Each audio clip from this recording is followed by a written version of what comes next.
Bichente est un patron de la marque Chez Machine, sur lequel j'avais flashé il y a de ça quelques temps déjà.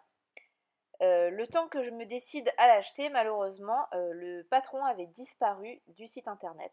Impossible de remettre la main dessus, ce qui m'a contraint de l'acheter d'occasion. Bon, ce qui n'était pas plus mal au final, puisque les patrons sont globalement un petit peu chers. Les patrons pochettes sont à 16 € et les patrons PDF, donc ça c'est bien, ils existent, mais ils sont quand même un petit peu chers, un peu plus de 9 €. Par contre, donc moi j'ai acheté le patron pochette, donc ce sont des beaux objets présentés dans une belle enveloppe avec une image couleur, donc ça on peut pas dire. Mais bon, c'est vrai que deux points négatifs, un petit peu cher, et puis surtout des patrons qui disparaissent un peu mystérieusement d'une saison sur l'autre, ce qui est dommage. En ce qui me concerne, j'ai réalisé la version B de Bichente, c'est-à-dire la version croisée dans le dos. Donc la notice est ma foi assez claire. C'est vrai que je n'avais jamais réalisé, ou alors très peu, de manches raglan par exemple. Heu et c'est vrai que la partie, donc croisée dans le dos avec une espèce de doublure derrière, j'avais jamais fait ça non plus, mais ça se réalise extrêmement facilement. Il suffit de suivre les indications, même à la limite de suivre les schémas, de faire évidemment attention aux parties qui doivent être à l'endroit, aux parties qui doivent être à l'envers. J'avoue que j'ai pas essayé de comprendre la logique, j'ai suivi bêtement le schéma et vraiment un résultat nickel avec des finitions très sympas. J'avoue que l'assemblage s'est fait très facilement. Il n'y a qu'un point que je n'ai pas suivi, c'est celui pour la finition d'encolure.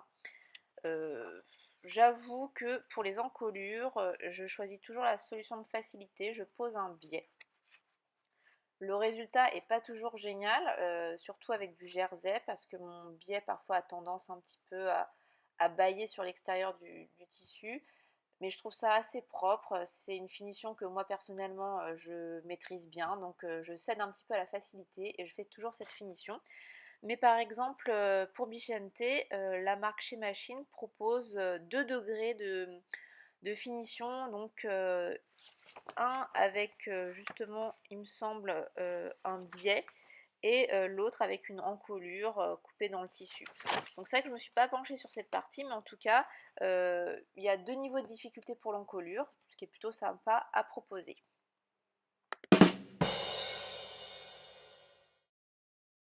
Je suis extrêmement satisfaite du rendu de cette Bichente version B.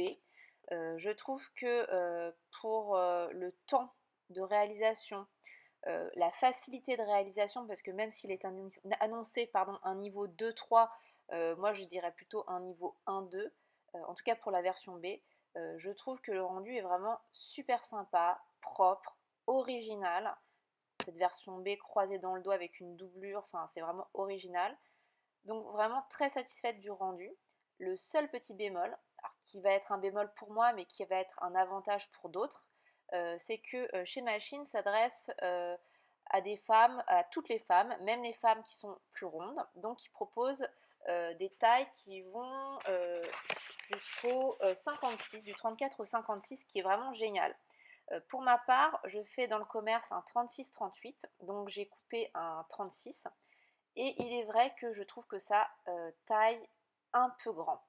Alors certes, moi j'aime bien porter les hauts un peu loose, donc je ne suis pas forcément gênée de prime abord. Sauf que là, quand je regarde ma version manche longue que j'ai réalisée, les manches sont vraiment un petit peu grandes. C'est presque moche, en tout cas au niveau des manches. Donc je vais devoir retailler en 34. Je pense vraiment qu'il faut faire attention à cette histoire de taille. Je pense que ça taille un petit peu grand. Pour moi, ce t-shirt, c'est une véritable réussite parce que vu de face, c'est un basique qu'il faut absolument avoir dans sa garde-robe, mais avec une petite touche d'originalité sur l'arrière. Donc c'est vraiment un modèle qui a énormément de succès, qui est facile à assortir, qu'on peut décliner de tout un tas de manières. Moi, par exemple, pour l'instant, mais ce n'est qu'un début, j'ai fait deux versions donc, de cette version B. J'en ai fait une manche longue, une manche courte. On peut faire une version un petit peu plus originale en faisant un contraste de couleurs avec la doublure. Moi, c'est ce que j'ai fait. On peut faire des versions un petit peu plus sobres, on peut mettre une doublure en dentelle. Il y a vraiment tout un tas d'idées à piocher. Et évidemment, il me reste encore sous le coude la version A, qui est une version peut-être un petit peu plus classique, qui est boutonnée dans le dos. Donc vraiment, je suis satisfaite de ce modèle. Je l'ai déjà porté et il a vraiment attiré les regards, attiré les commentaires et des commentaires positifs.